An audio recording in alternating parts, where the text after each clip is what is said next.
chapter, we'll be discussing social and emotional development in infancy and early childhood.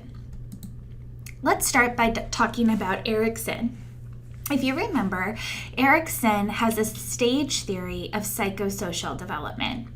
In Erikson's theory of psychosocial development, individuals face various crises at different phases in development. There are 8 crises that Erikson specifies, and these crises can happen at different points in the lifespan. So Erikson's theory is a lifespan psychosocial developmental theory.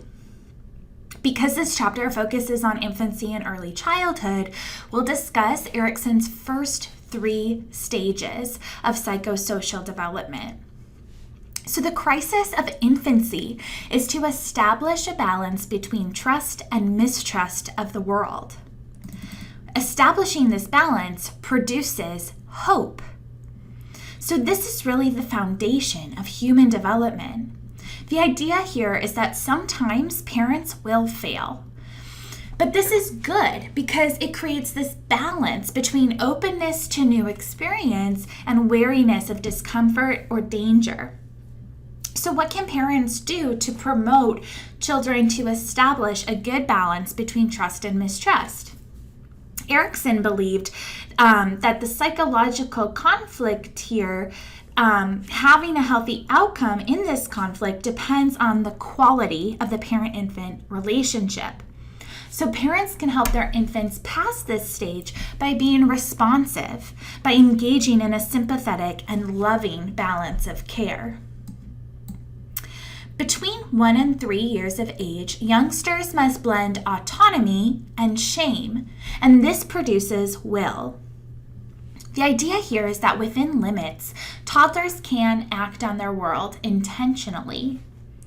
So children are striving for independence from others, but they also will experience doubt that they can handle a certain situation and shame that they might sometimes fail.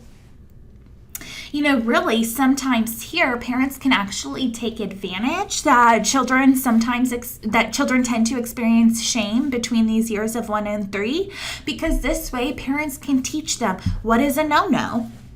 So parents here, to help them, though, establish this good balance between autonomy and shame and doubt, parents can provide appropriate guidance. They can also give them choices. So if parents want to try to be not over controlling, they also don't want to be under controlling. So giving them choices is a really great solution here.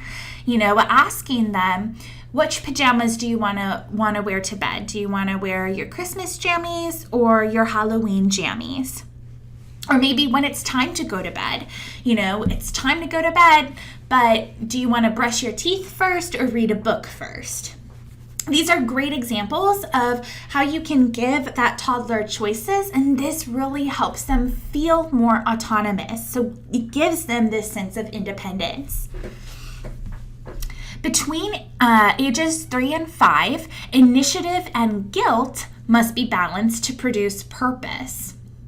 In this stage, preschoolers are really exploring their environment, they're asking questions, they're imagining possibilities, but they're also realizing that sometimes this exploration will put them into conflict with other people. So purpose is achieved by finding this balance between initiative and willingness to cooperate with others. So what can parents do here? Well, children at this stage are really eager to tackle new tasks. They can join in activities with their peers. They can discover what they can do with adult help.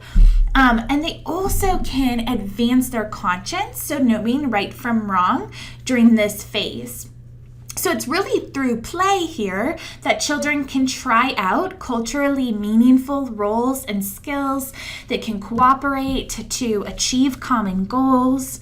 Adult guidance and these play experiences help children really understand society's moral and even gender role standards.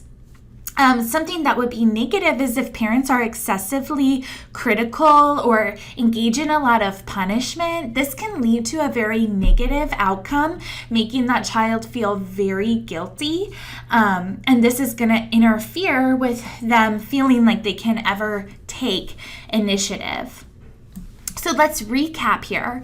The first stage, infancy to 1 year old, is basic trust versus mistrust, and this produces the virtue of hope.